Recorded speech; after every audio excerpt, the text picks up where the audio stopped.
এক জঙ্গলে থাকত এক খুব অহংকারী রাক্ষস। সে মনে করত তার চেয়ে শক্তিশালী কেউ নেই। জঙ্গলের সব পশুপাখি তাকে ভয় পেত।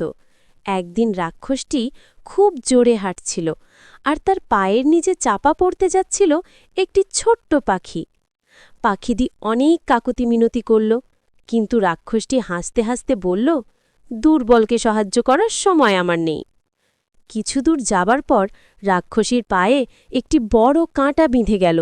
সে অনেক চেষ্টা করেও কাঁটাটি বের করতে পারল না। তখন সেই ছোট্ট পাখিটি এসে তার ছোট ঠোঁট দিয়ে কাঁটাটি বের করে দিল। রাক্ষসটি তখন নিজের ভুলের জন্য অনুতপ্ত হল। সে বুঝতে পারল যে কেউ ছোট বা দুর্বল নয়, সবারই কিছু না কিছু শক্তি আছে। বন্ধুরা, তুমি কি নতুন কিছু শিখতে ভালোবাসো? কমেন্টে জানাও, আর এমন আরও গল্প পেতে সাবস্ক্রাইব করো।